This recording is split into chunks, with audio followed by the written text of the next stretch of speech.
La presencia del Espíritu Santo para que nos acompañe en ese momento, ilumine nuestras mentes, nuestros corazones para comprender estas palabras que el Señor quiere transmitirnos. Decimos: ven Espíritu Santo, llena los corazones de tus fieles, envía el Espíritu y se renovará la faz de la tierra. Oh Dios, que has instruido y iluminado los corazones de tus fieles con la luz del Espíritu Santo, haz que este mismo Espíritu nos haga gustar y amar el bien y siempre llene de gozo los consuelos divinos. Por Cristo nuestro Señor. Amén. Espíritu Santo, fuente de luz, ilumínanos. Sí, gustan tomar asiento, por favor. La semana, hace 15 días leíamos el símbolo de la montaña, ¿recuerdan? Estos símbolos tan importantes que nos ayudaban a entablar esta relación en la cual entendíamos cómo el subir a la montaña era un signo de acercamiento a la divinidad, a Dios, y por eso durante el Antiguo y Nuevo Testamento aparecerán muchos montes o montañas elevadas que aparecen varias acciones importantes del pueblo, ¿verdad? Por ejemplo, la alianza de Sinaí, por ejemplo, después también con Elías en el monte Carmelo, luego después vendrá el monte de las bienaventuranzas, el monte Tabor, es decir, todos estos montes y montañas. En esta ocasión vamos a ver otro símbolo, el símbolo que aparece en la página 307, niño. ¿Sí? Ese es el símbolo que vamos a ver ahora. Que vamos a decir, pero el niño pues es una persona, ¿verdad? Sí, pues, pero vamos a ver más bien como el simbolismo que implica esta palabra. Sobre todo vamos a verlo del Antiguo Testamento en un rubro y del Nuevo Testamento en otro punto también muy específico. ¿Qué valor la Biblia atribuye a los niños? Digamos, como esta expresión bíblica, como en este sentido, este símbolo de la Biblia que tiene, o cómo valora, cuál es el valor que le da a los niños. Bueno, sobre todo hay varios términos que nos ayudan a distinguir esta parte, que se habla acerca de los niños, de los infantes, incluso se habla acerca de los niños de pecho, de los pequeños, etc. Todo esto es un símbolo, digamos, como de inocencia, ¿sí? Que es también para nosotros como una etapa previa a la vida adulta, y que también en ese sentido tendrá como un sinónimo de siervo, de ayuda, también en el sentido de como una cierta vocación o cierto servicio que se hace a los demás, ¿sí? Que esto nos ayuda a entender también cómo esta parte tan interesante del simbolismo del niño aparece en los evangelios, sobre todo en los evangelios de la infancia, cuando narra que Jesús se hizo un niño, el niño Jesús, ¿sí? Y toda esta predilección también especial que se tiene por los pequeños, especialmente los evangelios. Y sobre todo cuando hablamos acerca de este tiempo tan importante y tan bonito para nosotros que es la Navidad, la Navidad que tiene esta implicación profunda en la cual vemos el nacimiento de un niño como nuestro Salvador. Es decir, todos estos puntos que vamos a ir un poquito hablando y explicando. Primero, el símbolo de la inocencia original, ¿sí? Ustedes recuerdan cuando se habla acerca de los primeros padres, Adán y Eva, ¿qué es lo que se refiere? ¿Qué es lo que dice? ¿Ustedes recuerdan? ¿Qué es lo que se nos dice la Biblia acerca de los primeros padres? Creados por Dios, ¿qué más? Eran inocentes. En ese sentido, inocentes, ¿por qué? No había pecado, dice que estaban incluso desnudos, ¿verdad? Sí. No había pecado, no habían cometido ningún pecado, incluso ellos no experimentaban vergüenza, pudor en ese sentido, por la desnudez del otro. Entonces, en ese sentido, podríamos nosotros darnos cuenta que esta idea de la infancia está íntimamente ligada a la inocencia. Es decir, este punto en el cual la inocencia, que sea referida también al estado anterior de pecado del hombre, que nosotros podemos también verlo en los niños, ¿verdad? A veces, sobre todo cuando los niños van a hacer su primera confesión, es bien curioso porque los niños en general, puedo decir que en general son niños inocentes, ¿verdad? Ven y sobre todo están cuidados generalmente en estos ambientes por sus papás para que conserven esta inocencia, ¿verdad? Una inocencia bonita, que experimenta, digamos, en ese sentido, el estado anterior del hombre antes de haber pecado. Es decir, como sinónimos del estado paradisiaco.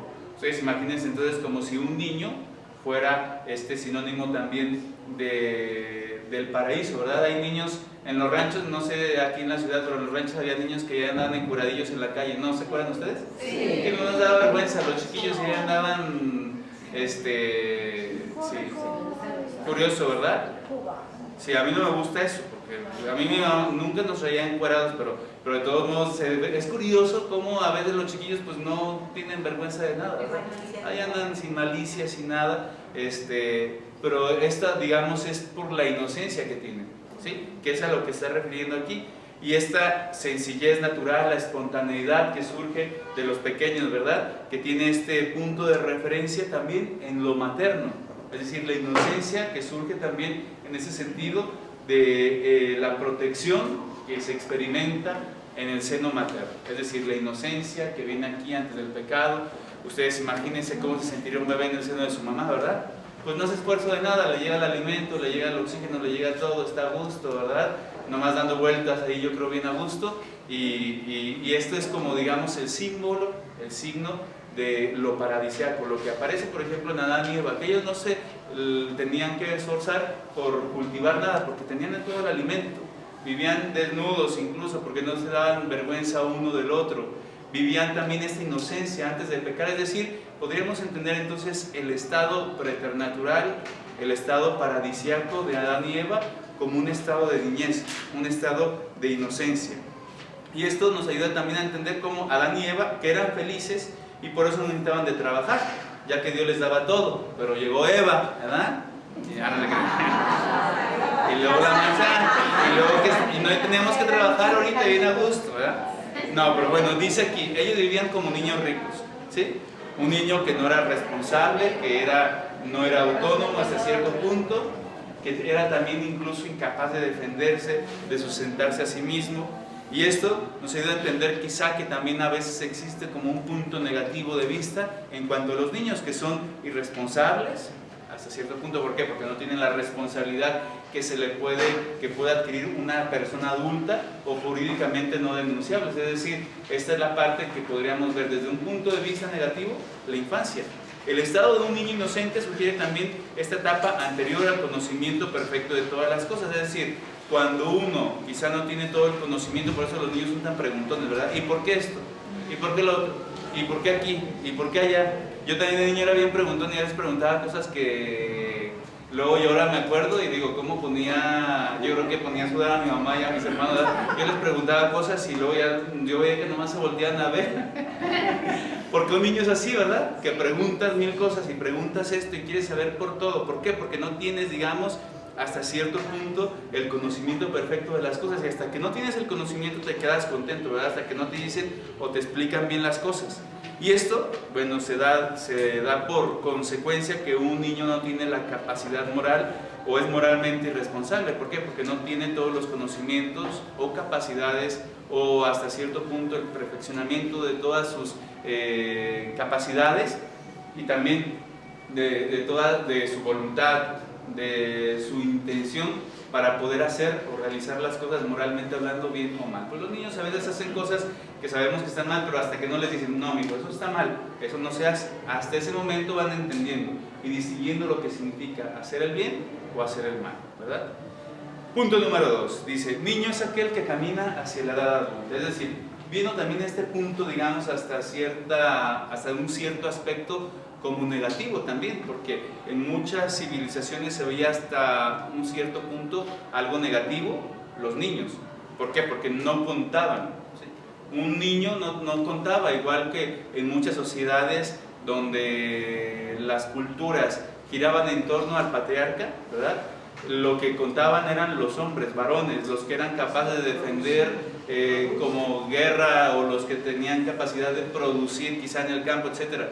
Pero las mujeres más bien eran hasta cierto punto como un intercambio de bienes, ¿verdad? Que una mujer que podía tener hijos, bueno, era una mujer que era muy bien valorada. ¿Por qué? Porque podía engendrar vida. Pero al final era más bien como hasta cierto punto como un intercambio de un bien material. No tanto lo que nosotros entendemos ya ahora como una persona igual en derechos, igual en dignidad del hombre, ¿verdad? Pero en esas sociedades a los niños, a las mujeres se les descartaba completamente. Es decir, un niño no contaba y en muchas ocasiones se entendía como este proceso para poder llegar a la edad adulta y para poder llegar al conocimiento del bien y del mal, y que en muchas ocasiones también podríamos asociarlo a Adán y Eva, nuestros primeros padres, que llegando a la edad adulta ellos conocieron el bien, conocieron el mal eligieron el mal y pecaron. Es decir, podríamos entender también esta parte, la parte del niño, del inocente, del que no tiene aún conocimiento moral, pero luego ya en la edad adulta ocurren todas estas cosas. Ser niño equivaldría, digamos, hasta cierto punto, y se entendía así en muchas ocasiones, como un ser humano incompleto, imperfecto, ¿sí? Que supone una idea negativa del niño, en ese sentido, de un humano que todavía no es. Nosotros sabemos que no es así, ¿verdad? Un niño va conociendo, pero tiene la misma dignidad de un niño pequeñito, incluso antes de nacer, que una persona adulta, que una persona anciana, ¿verdad? Es decir, la dignidad es la misma. Sin embargo, las culturas, las civilizaciones, y sobre todo en ese tiempo que la revelación cristiana pues no había llegado a su punto, pues se entendía así, de una manera negativa, una idea negativa que surgía de este aspecto de un humano que todavía no era completo. El niño tendría entonces una doble dimensión, una positiva, que era el ser inocente, y que había toda ausencia de mal, de pecado, y una negativa, que era un hombre o una mujer en evolución psicológica y física, que no era un adulto y que era un ser en camino de perfección, es decir, un humano incompleto. Se podría entender desde estos dos puntos. Por eso las sociedades antiguas, los niños tuvieron poca importancia, ¿sí? Un niño era visto como un hombre, una niña era vista como una no mujer, no tenían derechos. Incluso Pablo se refiere a muchos cristianos que apenas se han acercado al Evangelio, es decir, muchos que antes eran paganos o eran judíos, los llama como niños y les dice que también el camino cristiano a veces también para ellos es como los niños. Dice así, no seamos niños caprichosos, lo dice en Efesios 4:14, que se dejan llevar de cualquier viento de doctrina, engañados por esos hombres astutos que son maestros del arte del error. Es decir, está dando a entender cómo un niño no tiene la capacidad o el criterio para poder discernir correctamente y se deja zarandear o llevar por los vientos de distintas ideologías o pensamientos que no son los correctos. Por eso un niño sería el que todavía no es, que no ha crecido lo suficiente para ser adulto. Igualmente Pablo dice, ahora bien, mientras el heredero es menor de edad, aún siendo dueño de todo, en nada difiere de un siervo, sino que está bajo sus tutores y administradores hasta el tiempo señalado por el Padre. Así también, mientras nosotros éramos menores de edad, vivíamos esclavizados por las potencias cósmicas. Pero cuando llegó la plenitud de los tiempos, Dios envió a su propio Hijo, nacido de una mujer, nacido bajo el régimen de la ley, para ser liberados de la sujeción de la ley y hacer que recibiéramos la condición de hijos por adopción. ¿Qué está dando a entender aquí? Que los judíos, por ejemplo, el pueblo judío, antes de que llegara Jesucristo, eran como niños, que vivían supervisados por la ley, que era como el pedagogo, en ese sentido, y que era como una cárcel, y por lo tanto, un siervo y un niño eran lo mismo. Es decir, un esclavo y un niño eran considerados lo mismo. Pero una vez que llegó Jesucristo, una vez que llegó la plenitud de la revelación completa, ya somos adultos en la fe. Incluso después les dirá a los corintios, les dice, yo a ustedes no les di alimento sólido porque no lo podían recibir, sino que los alimenté como niños pequeños con leche. Es decir, apenas les enseñó unas cosas, pero no les enseñó todo lo que tenía que enseñarles, porque tenían que ir asimilando poco a poco esta enseñanza o el Evangelio de Cristo. Por eso antes de la venida de Cristo, la humanidad vivía como una edad infantil, y el tutor, es decir, la ley, era quien nos guiaba. Ahora con Jesucristo, se supone que la humanidad vive en esta edad adulta, que sabe y conoce el bien y el mal. Muchos eligen el mal pecando, muchos tratan de elegir siempre el bien, aunque a veces fallan, ¿sí? Es decir, que ya viven en este conocimiento y por este nacimiento han nacido todos para ser hijos en pleno derecho y por lo tanto somos ya adultos y herederos. Es decir, una vez que hemos crecido ya, hemos llegado a esta edad adulta, podemos también nosotros ser partícipes de esa herencia de nuestro Padre, que es la herencia que Jesucristo nos ha venido a traer, la vida eterna. Punto número 3. El niño Jesús, Jesús y los niños. Es decir, vamos a ver un poco acerca de este punto, cómo Jesús también se convierte, viene a nosotros en forma de niño. Fíjense qué cosa tan maravillosa, cómo Dios quiso tomar también esta condición. No va a poder serlo ya como adulto y quiso aparecer, sino que vino, se encarnó, nació en el seno de una madre, de la Virgen, y ella también cuidó a este pequeño como el Hijo de Dios, ¿verdad? Que a veces, yo he visto a veces en videitos que dicen, qué bueno que la Virgen María no era latina, ¿verdad? Una mamá latina. Porque si hubiera sido una mamá latina que le hubiera dado unos chanclazos el día que se perdió en el templo y que dijera, bonita van a decir de la Virgen María que la Madre del Salvador que perdió a este niño y que le da unos chanclazos, y vámonos, ¿verdad? Dice, si hubiera sido latina, la Virgen María hubiera sido otra cosa, no lo hubiera dejado ni salir, ¿verdad? Bueno, es chiste, ¿verdad? Que dicen. Bien, el niño Jesús. Él también en ese sentido, como otros niños, también en ese sentido podemos entender cómo él tiene este sinónimo de la simplicidad. Y un niño podemos nosotros verlo a través de todas estas virtudes positivas que ya indicábamos anteriormente, la inocencia, etcétera, ¿sí? Y necesarias para entrar al reino de los cielos. Bueno, pues Jesús también nos dice esto, ¿verdad? Que aquel que no sea como niño no podrá entrar al reino de Dios. Es decir, alguien que significa que no es un niño, alguien que todavía no es un adulto grande. Pero también se puede entender hasta cierto punto que los niños no solamente son los adultos, sino también entendido como los que son pobres, los que son ignorantes, los que tienen una condición social inferior, que se les puede llamar como pequeños. En ese sentido Jesús dice que esto puede ser entendido como niños. ¿Y quiénes son los niños al final? Dice, o qué relación tiene Jesús con estos niños. Dice, dejen que los niños vengan a mí y no se los impidan, porque de los que no son como ellos, de los que son como ellos, perdón, es el reino de los cielos. Es decir, es esta bienaventuranza. Al final, tratar de recuperar siempre nuestra inocencia, recuperar nuestra simplicidad. Había un padre que decía, se me hacía medio chascarrillo y medio una cosa curiosa que me llamó la atención. Decía, cuando lleguemos al cielo nos vamos a encontrar con dos sorpresas. La primera sorpresa es que vamos a descubrir que Dios es un niño, ¿sí? Y la segunda, que le va a las Chivas, decía él. Él no va por entrar en chascarrillo, pero se me da curioso esta primera cosa, ¿verdad? De que cuando lleguemos al cielo vamos a descubrir que Dios es un niño. ¿Por qué? Porque incluso fíjense lo que dice: quien no se haga como niño no podrá entrar en el reino de los cielos. Y esto se me hace curioso también en el sentido metafórico y simbólico en la basílica en Belén de la Natividad. Cuando uno va a entrar, está en chiquitito, ¿verdad? Es decir, todo el que quiera entrar se tiene que agachar, como un signo de reverencia, de humildad, de humillación, que ahora se le da metafóricamente eso. Ciertamente se hizo así por un motivo de guerra. Como siempre estaban en conflicto, en guerra, entraban los soldados con sus caballos y entraban y profanaban los templos, ¿verdad? Entonces lo hacían eso precisamente para que no entraran los caballos, para que no entrara la gente montada en estas bestias y pudiera profanar el templo. Pero luego también se le dio este símbolo, ¿verdad? El símbolo en el cual te tienes que agachar, te tienes que inclinar para poder entrar a este lugar. Incluso tienes que bajar a donde está el altar mayor, todavía tienes que bajar a una cripta y agacharte si quieres tocar la estrella. Es decir, no puedes tocar la estrella ni parado ni así, tienes que agacharte de rodillas y todavía agacharte un poquito más y agacharte para poder tocar la piedra donde está el pesebre, donde fue el pesebre donde colocaron al niño Jesús. ¿Han ido a Belén? Vamos. ¿Eh? Y para entrar ahí, está bien bonito.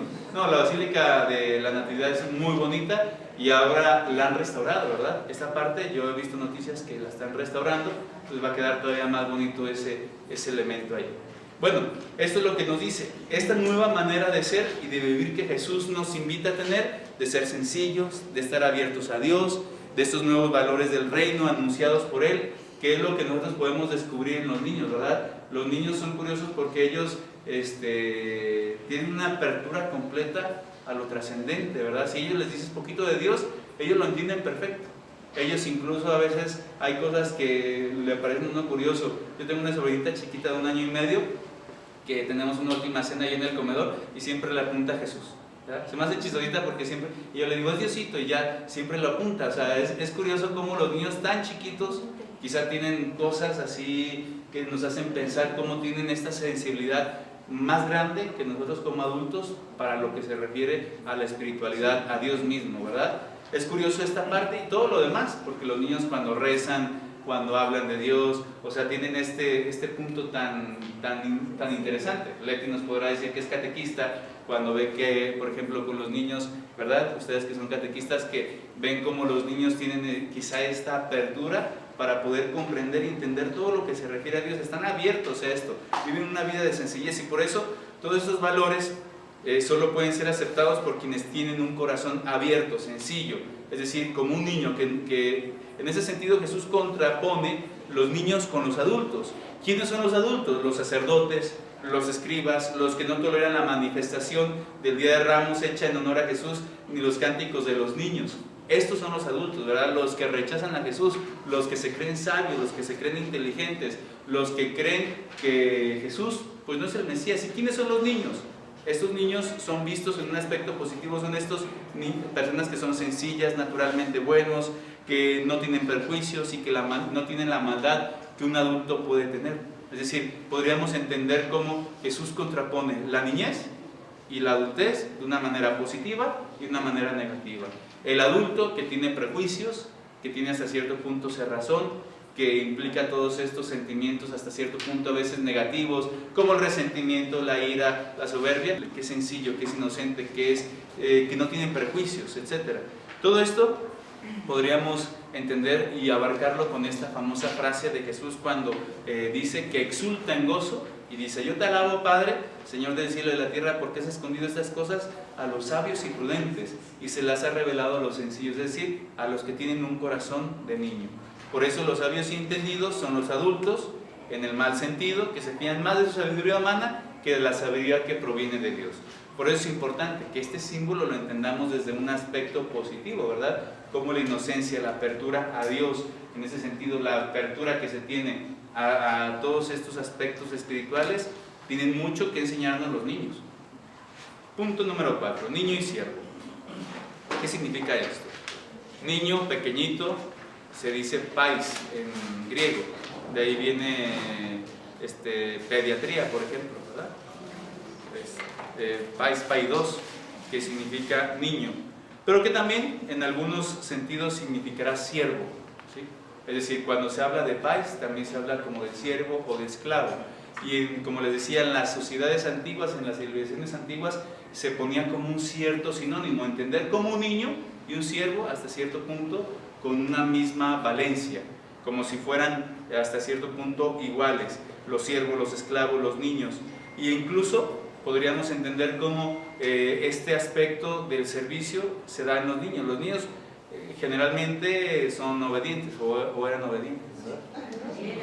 Pero mis sobrinos que son niños todavía son obedientes, porque yo estoy así como: ay, mijo, tráeme un vasito de agua, y los niños te lo llevan, ¿verdad? O ustedes no hacen lo mismo. Si hacen lo mismo con sus hijos: ay, pásame el control, ¿o no? Sí lo hacían. No, pero no, ellos no me ven como padre, ellos me ven nomás como tío, ¿verdad? No, ellos no me ven que de padre, que me van a ver de padre, ¿verdad? Ellos me ven como tío y ya le digo: ay, mijo, pásame un... no son niños obedientes, ¿verdad?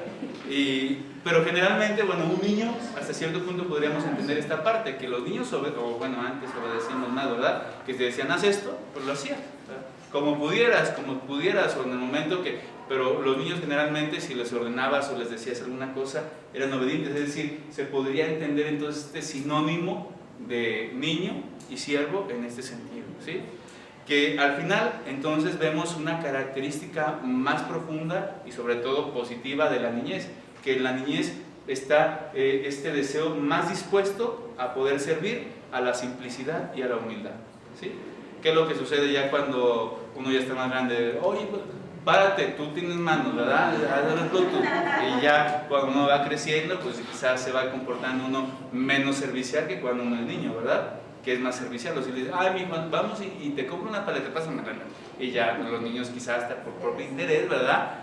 Hacen quizá un mandadito, lo que sea. Pero, es decir, esta parte también de la sencillez del servicio es un aspecto positivo de lo que significa la niñez. Pero también, fíjense, si se va más allá, aquel que sufre, aquel que da la vida por los demás, es también un siervo, entendido como un niño, ¿sí?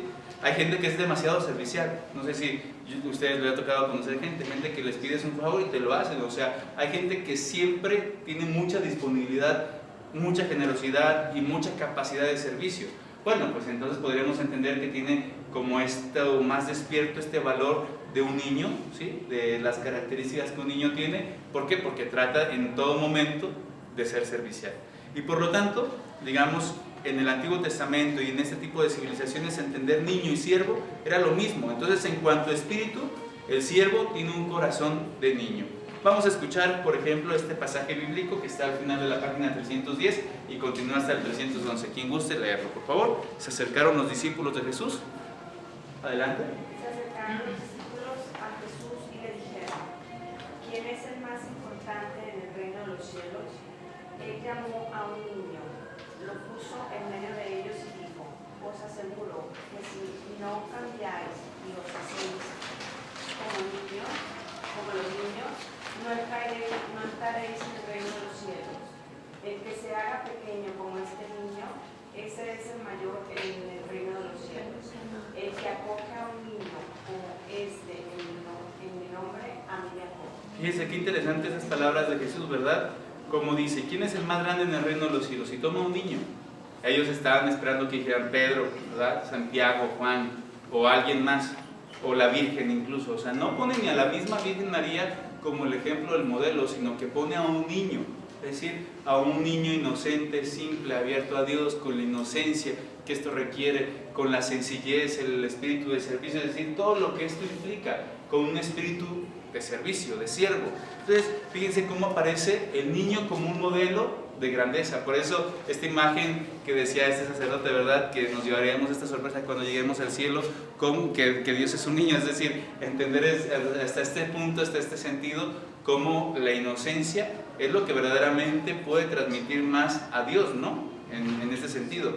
Y entenderlo de esta manera, porque Jesús es el que dice, ¿quién es el más grande? El que no sea un niño, ¿verdad? Y el que no sea como un niño no podrá entrar en el reino de los cielos. Él es el mayor en el reino de los cielos. Por eso, aquí Jesús se define a sí mismo incluso como el siervo de Dios, que está descrito en Isaías, él que entregó su vida, que dio su vida al servicio de los demás, completamente, podríamos entender, como el niño por excelencia. Con toda esta simplicidad, él cómo se refería a Dios, que era escandaloso, ¿verdad? ¿Cómo se refería a él? Abba, que significa papá, ¿verdad? Ab significa padre, pero él le llamaba con cariño, papá, ¿verdad? Es decir, a Dios se le refería como papá. Nosotros cuando decimos Padre Nuestro, pero en realidad, pues en la oración original, Papá Nuestro, ¿verdad? Es decir, es esta cercanía aún más filial. Cuando dices Padre, pues está como hasta cierto punto esta autoridad, ¿verdad?, límite de que tú eres el hijo y yo soy el padre, ¿verdad? Pero cuando hablas como papá, es decir, rompes como este límite y se une un vínculo más afectivo, ¿verdad? Decirle a tu papá padre, pues no es lo mismo decirle papá, ¿verdad? O que los niños le dicen papi, ¿verdad? O pa. Es decir, Jesús se refería a Dios como papá. No se refería tanto así como padre, como lo traducimos, sino como en el vocablo hebreo, Abba significa papá. Como un niño chiquito cuando se refiere a su papá, Abba. Ab es la palabra padre, ¿verdad? Sin embargo, fíjense cómo Jesús tiene también este tono afectivo y este tono, digamos así, este vínculo de estrecho totalmente para con su Padre Dios. Y por eso podríamos entenderlo en ese sentido, cómo Jesús se define y se autodefine como este siervo de Dios. Por eso la relación entre niño y adulto, podríamos hacer la equivalencia entre maestro y discípulo. El maestro es el adulto, mientras que el discípulo es el niño. Y el joven también en ese sentido algo similar. Por eso dice la carta a los romanos: te jactas de ser guía de ciegos, luz de los que están en tinieblas, educador de ignorantes, maestro de analfabetos, y crees poseer la ley con clave del conocimiento de la verdad. Esto está refiriéndose a los judíos que creían precisamente que entendían y comprendían todo sin necesidad de recurrir a Jesucristo. Y por eso les dice, te estás jactando de algo que al final te vas a perder completamente, ¿sí? Vamos al punto número 5. El niño primogénito es el mejor don de Dios. ¿Alguien de aquí es el hijo mayor? Aquí dice, fíjense, el niño primogénito es el mayor don de Dios, el primerito. ¿Sí? Yo soy el 10º. Ya quedé hasta la cola. No soy el 10º, soy el 12º. O sea, mi mamá tuvo 11 hijos antes que yo. Ah, yo estoy más chiquito. Sí, no me quedé tan a la cola. Todavía hay uno más chico. Pero aún así está chiqueado. Sabe. Bueno, para los pueblos antiguos no tener hijos era una desgracia, y tener muchos hijos suponía una bendición de Dios, ¿sí? Sin embargo, lo verdaderamente importante era tener hijos varones. En ese sentido, recuerden lo que se implicaba. Ellos continuaban la estirpe, es decir, se entendía que la mujer era como un terreno fértil, donde el hombre colocaba la semilla, y de ese terreno fértil salían los hijos. Es decir, si alguien en un matrimonio no podía tener hijos, ¿quién tenía la culpa siempre? La mujer. Porque se pensaba que la mujer era, aunque sabemos hoy en día que puede haber distintos factores, ¿verdad? Que no solamente implica la mujer. Sin embargo, se entendía así, de esta manera, que la mujer simplemente era como una macetita, ¿verdad? Y el hombre colocaba la semilla y de ahí surgía la vida. Eso era como se entendía, porque no entendían de biología y no sabían muchas cosas. Sin embargo, así se entendía. ¿Qué quiere decir esto? Que quien daba la vida, nosotros sabemos ahora que existen que los gametos y que los cromosomas 23 y 23 y que, o sea, hombre y mujer, que el hombre define al final el sexo del niño, o si es niño, si es niña. En ese tiempo no, ¿verdad? En ese tiempo no se conocía esto, pero se entendía que el hombre era el que generaba la vida. Si había muchos varones, iba a haber en ese sentido la seguridad de asegurar la estirpe. Se garantizaba incluso la seguridad de la familia. Si había hombres, había quien luchara, había quien tomara las armas, quien defendiera a las mujeres y a los niños. Si no había más que mujeres, pues eran más vulnerables, ¿verdad? Porque nomás habría mujeres y niños y no habría hombres que pudieran defender las ciudades, defender las familias, defender de alguna guerra o de algún ataque. Y es por eso que la fuerza radicaba en los hombres. ¿Y qué quería decir esto? Que el hombre, el primogénito, el mayor, era el más importante, porque se pensaba que el primogénito, como las primeras cosas siempre son las mejores, ¿sí? Digamos que el primer hijo era el que tenía más vida. Entonces, en cuanto más te ibas alejando, pues ya menos vida, ¿verdad? Los últimos salíamos menos, ¿verdad? Así se entendía antes, ¿verdad? Se entendía, aquí es lo que dicen, no lo digo yo, aquí es lo que dicen. Sí, ¿verdad? Luego los grandes le tienen envidia a los chiquitos.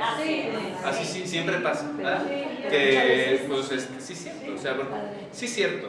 Luego los grandes dicen, no, es que usted, bueno, pues a mí me tocó nacer al final, si yo ya, ¿verdad? Ya sin tantas cosas como a los más grandes, que es que mi mamá, ya mi mamá y mi papá ya nunca nos pegaron. No, pues ya, ya sabían educar, o sea, ya nomás las miradas y ya con eso. Pero los más inteligentes o que tenían más apoyo los más chicos, ¿verdad? Sí, sí, cierto, porque a veces los más grandes tenían menos oportunidades, ¿verdad? Sí. Más exigencias. A veces más exigencias, más difíciles. Sí. Pero a los chiquitos luego nos salían de mandaderos y de todo. Eso también sí, sí. Sí, cierto. Pero bueno, pero es más bonito ser de los más chiquitos, pienso yo. Pero aquí lo que dice, ¿verdad? Que el primer hijo del vientre materno, ahí dice, por eso tenían más vida. Es decir, que el primogénito tenía más valor. Y como Dios es el Dios de la vida, a Él se deben dar las cosas que participan más de su vida. Es decir, que el hijo varón, el primero de todos, el primogénito, era el más importante. Incluso, como todo se hacía lo primero, ¿verdad? Lo primero se ofrece al Señor. El primogénito se ofrecía a Dios y se rescataba por medio de un cordero. Es decir, se tenía que inmolar un cordero. En este caso a Jesús le inmolaron 2 pichones, porque era una familia pobre, no pudieron más. Pero se rescataba en ese sentido al primogénito, en el sentido de que no se ofrecía a un ídolo, sino que se agradecía a Dios el don del primogénito. Incluso al primogénito, a él se le daba, digamos, lo doble de la herencia de los hermanos. Es decir, al primero se le daba lo doble, al primogénito. Aunque ¿Sí? fuera mujer. Hombre. No digo mucho de las mujeres porque estoy rodeado de muchas mujeres y somos pocos hombres aquí, entonces... Padre, debemos de señalar que la Biblia es muy machista. No, no es machista, digamos, más bien era la cultura, la época como se hacía. Y bueno, pues como les digo, más bien la cosmovisión, ¿verdad? De entender en el sentido de que se entendía la mujer de alguna manera biológicamente y al hombre de otra. Es decir, pues es una forma de pensar muy distinto. Se escribió la Biblia, estamos hablando de que la Biblia tiene más o menos 2000 años, es decir, no es la forma de pensar ahora, ¿sí? En ese sentido, bueno, creo que existen muchas cosas perennes. Por ejemplo, esto de ofrecer a Dios lo primero, lo mejor, es algo que deberíamos nosotros tenerlo aún. Incluso yo es lo que les digo y les remarco muchas veces, sobre todo lo que implica la Eucaristía, que a Dios le tenemos que dar en el primer día de la semana lo más grande, ¿verdad? Y que a veces nosotros ya tenemos incluso ese pensamiento que, digo, no es nada grave, pero me llama la atención que a veces decimos el fin de semana y asociamos fin de semana como sábado y domingo, y el primer día de la semana como lunes, siendo que el primer día de la semana es el domingo, y nosotros por eso a Dios le damos lo primero de todo, ¿verdad? Es decir, no es el fin de semana, sino que es el principio de mi semana, y lo que yo quiero darle a Dios es, antes de cualquier cosa que haga en toda la semana, vengo y agradezco.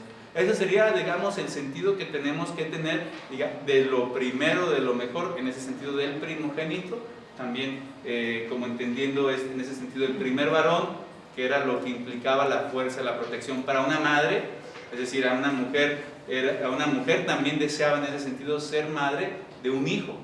La mujer también quería no solamente tener mujeres, quería tener hombres varones, porque esto implicaba la protección, el cuidado, ¿sí?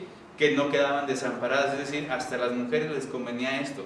No es en ese sentido, podríamos ya entender, entrando a esta cosmovisión, a esta forma de ser, pues que no era machismo, era conveniencia, ¿verdad? Era conveniencia. Al final los hombres eran los que salían a la guerra, eran los que cuidaban, eran los que protegían, eran los que cultivaban, hacían tantas cosas para salvaguardar y proteger a la mujer. Es decir, una mujer también tenía los deseos profundos de tener muchos hijos y que también hubiera varones, ¿sí? Es decir, en ese sentido, ¿por qué? Porque también a ella, hasta cierto punto, convenía esta parte, ¿verdad?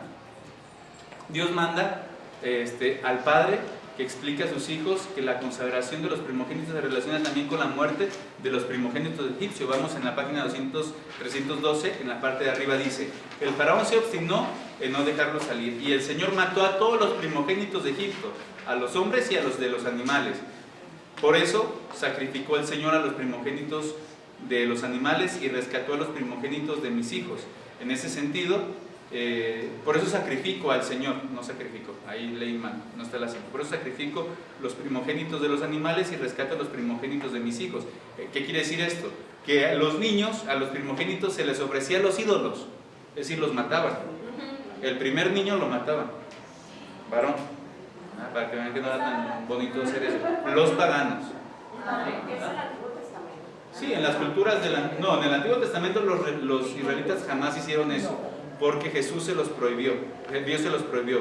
Pero las culturas cananeas y todos, sí les he explicado cómo hacían el culto a Moloch, ¿no? Que mataban a los niños y era un toro ardiendo, que era como un horno, y le ponían en las manos a los niños. Ofrecían a sus propios hijos. Imagínense en ese tiempo cómo vivían. O sea, esa era la forma de pensar. Era un toro, estaba hueco por dentro, ¿sí? Imagínense, por eso se asocia el diablo con los cuernos, ¿verdad? Que tenía las manos así y estaban los tambores, ¿verdad? Entonces, cuando quemaban, le echaban leña como si fuera un horno, ustedes imagínense todo hueco, ponían en las manos a los niños, en sus manos del ídolo, a los niños, y entonces tocaban los tambores para poder apagar el llanto de los bebés, que se quemaban, los ponían en un comal. Y eso era el culto de Moloch, ¿sí? Que es lo que hoy actualmente se asocia con el aborto, ¿verdad? Esta ofrenda que se hace a estos dioses, a estos ídolos, que no son otra cosa que el mismo demonio, que los mismos padres ofrecen a sus hijos, los matan, pero ya ahora con otra cosa. ¿Por qué es esto? El aborto es un asesinato, es una muerte, es un sacrificio satánico, diabólico. Es eso, ¿verdad? Que ya desde el Antiguo Testamento se hacía. Y esto se hacía cuando vayamos a Jerusalén, vamos a ir a ese lugar donde los judíos, para hoy en día está prohibido incluso tocarlo, no se puede pisar. Es el Valle del Ben Hinnom. No sé si han estudiado esto con el padre. Este Valle del Ben Hinnom, ahí era donde se hacían estos cultos antiguos, que el rey Saúl y los distintos reyes, y el rey David, perdón, lo suprimieron, pero luego cuando los reyes se casaban con concubinas de otros reinos, hacían que estos cultos de Baal, en este sentido también de Moloch, se siguieran propagando. Es decir, son cultos del diablo, son satánicos. Ahí uno, cuando descubre cómo eran esos cultos, lo único que uno puede descubrir es que el demonio ha trabajado desde siempre, ¿sí? Y que si no hubiera sido por esta revelación de los profetas, la del Hijo de Dios, de Jesucristo, no entenderíamos lo que significa la dignidad humana, ¿sí? Y entenderíamos el valor de la vida, y sobre todo desde la concepción hasta la muerte natural, ¿sí? ¿Por qué? Porque el ofrecer todo esto, el aborto es como un nuevo ofrecimiento, como un nuevo culto a estos ídolos que ya en la antigüedad se hacían, los paganos lo hacían. Bueno, no hablemos tanto de cosas tristes, sino entendiendo esta parte. ¿Por qué? Porque por eso también se consideraba un crimen horrendo. Aquí dice que el faraón mandase matar a todos los niños hebreos cuando el pueblo estaba en Egipto. Imagínense entonces para lo que implicaba esto, cómo en ese sentido las mujeres les dijo a las matronas egipcias, ¿verdad? Cuando vayan y auxilien a una mujer que va a dar a luz, si ven que es niña, déjenla vivir, pero si ven que es niño, asfíxienlo. Eso fue el mandato que el faraón le dijo a las matronas, pero dice que las matronas tenían temor de Dios y le echaban mentiras al faraón, porque decía el faraón, bueno, pues ¿por qué están haciendo? Dice, es que las mujeres hebreas son más robustas que las mujeres egipcias. Cuando llegamos con las mujeres hebreas, ellas ya han dado a luz. Es decir, antes de que nosotros lleguemos a auxiliarlas, ellas ya tienen al bebé en sus brazos, ¿sí? Entonces ya no pueden hacer nada porque nació vivo. Ya no lo pueden matar y hacer como si se hubiera muerto, ¿sí? Y dice, las mujeres egipcias no son tan robustas como las mujeres hebreas. Y es por eso que dice que Dios bendijo a estas mujeres. Y fue cuando aconteció que tenían que matar o echar al río a todos los bebés, ¿sí? Y acuérdense cuando aparece Moisés, dice que era un niño bonito, ¿verdad? Que la mamá no quería, no se quería deshacer de él porque era un niño hermoso. Entonces, a los 3 meses, dice que le pone una cesta, lo embaduna con betún, es decir, como una brea para que no se hunda, y es cuando es rescatado a este niño primogénito, que es Moisés, ¿verdad?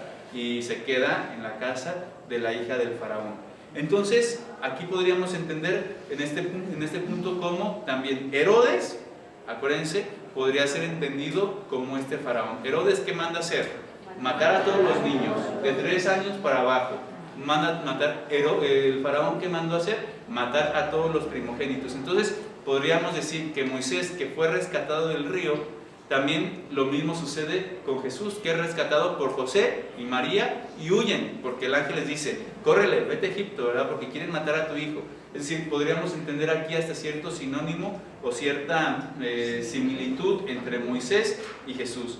Así como Moisés escapó de la muerte ordenada del faraón de Egipto, así también Jesús escapa de otro faraón, el rey de Herodes, que pretendía asesinarlo pensando que iba a arrebatarle el trono real. Por eso, también en ese sentido, podremos irnos incluso a otro pasaje del Antiguo Testamento con Isaac. Isaac, el hijo de Abraham, que era Abraham, un hombre rico, que tenía muchas posesiones, muchos animales, y que tenía su mujer, que tenía muchos siervos, pero no tenía hijos, no tenía a quien heredarle todo esto. Incluso pensó en heredar a sus siervos. Es decir, como no tiene hijos, pues se lo va a dar a sus servidores, a sus siervos.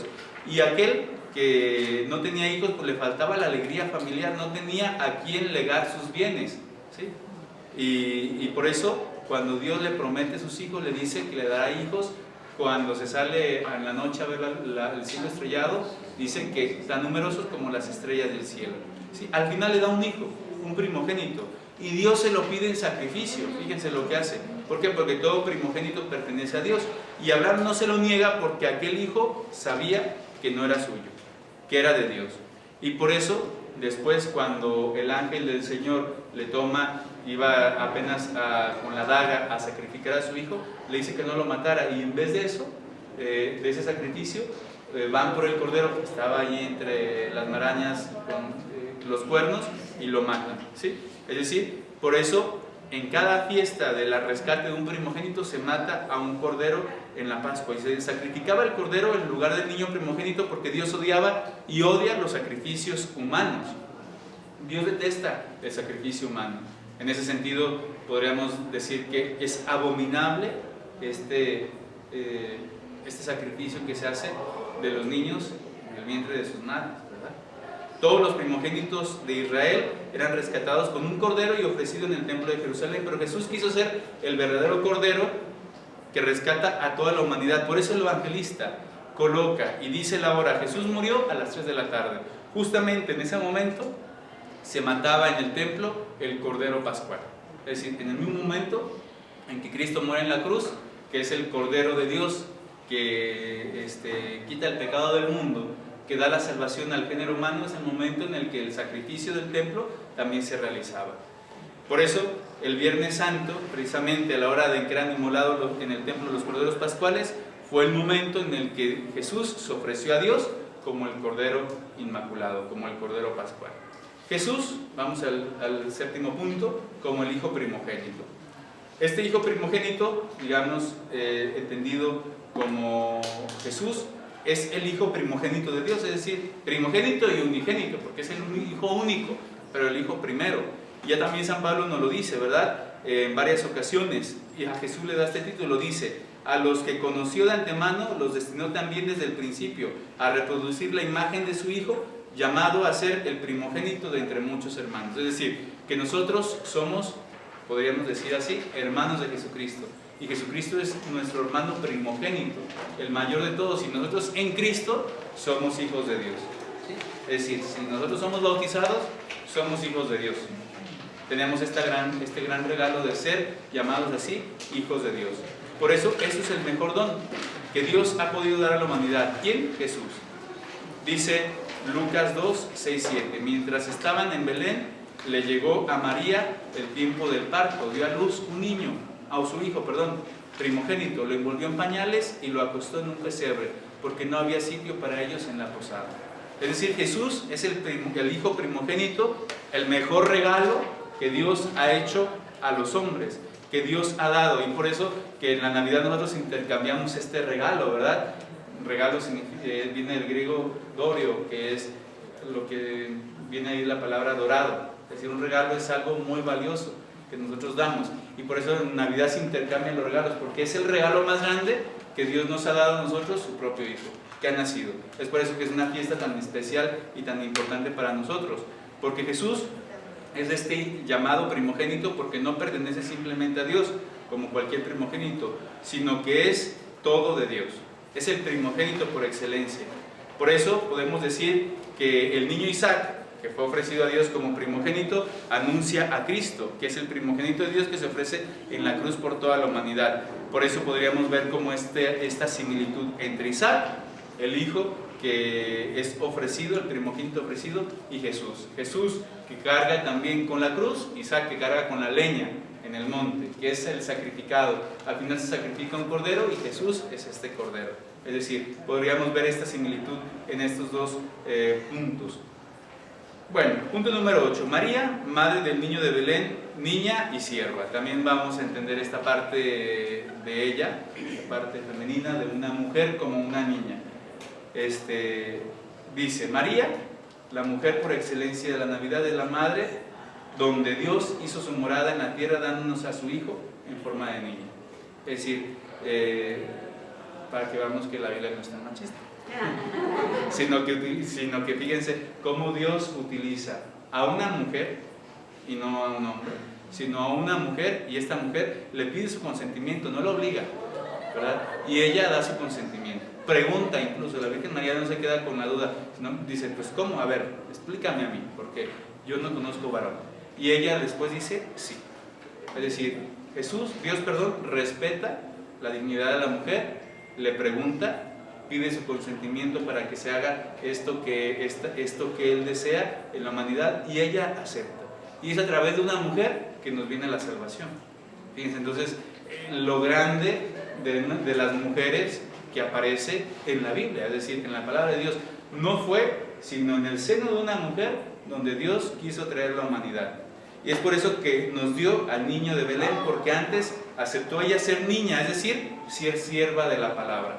Ella dijo, he aquí la esclava del Señor, la niña del Señor, la sierva del Señor, pais. ¿Sí? ¿Se acuerdan de esta expresión? Es decir, ella se declara primero niña de Dios, que está al servicio de Él, y por eso en este servicio, en este decidido sí, es decir, como una esclava, como una sierva, como una niña. Qué bonito está esto, ¿no? Es decir, entender esta parte como una sierva, como una niña, que ella quiso aceptar esta voluntad de Dios absolutamente. Por eso es la mujer única y el modelo de todos los creyentes, una mujer, porque haciéndose sierva de la palabra eterna del Padre, la segunda persona de la Trinidad se encarnó en su seno. Es decir, se hace sierva de la palabra y la palabra se encarna en ella. Es decir, se hace sierva de la palabra, es decir, de su Hijo, y su Hijo se encarna en ella. Esto estamos hablando de que una niña sierva, cuando pierde a su hijo adulto en la cruz, fue llamada a engendrar incluso a otros niños, todos los hijos de la iglesia que somos nosotros. Por eso la Virgen María es nuestra madre. entendemos esta parte tan importante, ¿verdad? Cómo Jesús en la cruz nos la da como una madre. Y entender esta parte es entender, digamos, esta espiritualidad mariológica tan importante para nosotros como creyentes. Y en el Apocalipsis también vendrá entendida como una mujer vestida de sol que está a punto de dar a luz a un hijo varón. ¿Quién es ella? Se entiende que es la iglesia, es decir, la iglesia inmaculada, que cada vez que hay un bautismo es como si hubiera dado a luz a un pequeño y es otro hijo de Dios. Pero también puede entenderlo como la Virgen María, como María, que es la vencedora del pecado, pero ella es también la iglesia, pero también esta mujer es la iglesia, la cual engendra hijos en el Hijo de Dios y de María, y continúa su lucha en el mundo en favor de los valores del Evangelio predicado por Jesús.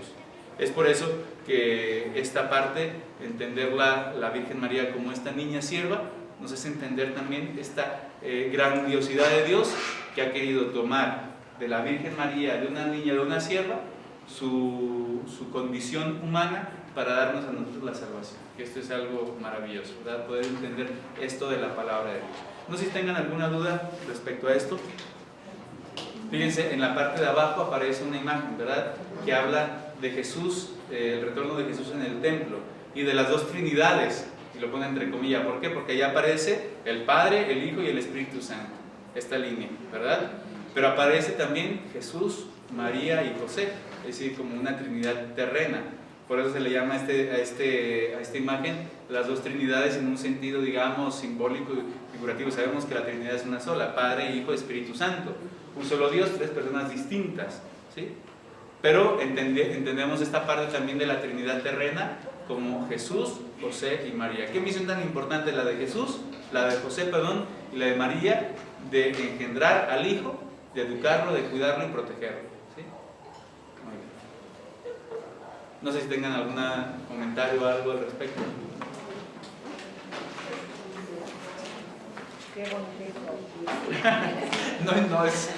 No es tanto historia, ¿verdad? Es una realidad, ¿verdad? Es decir, exacto. Para entender este simbolismo del niño es interesante, ¿verdad?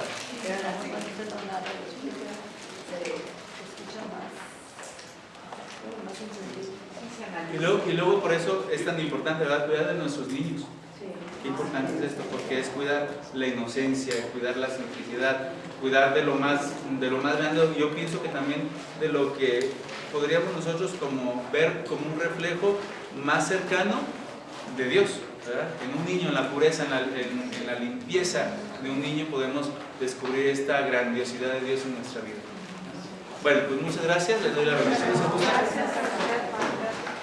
El Señor esté con ustedes y la bendición de Dios Todopoderoso, Padre, Hijo, Espíritu Santo, descienda sobre ustedes y les acompañe siempre. Amén. Muchas gracias.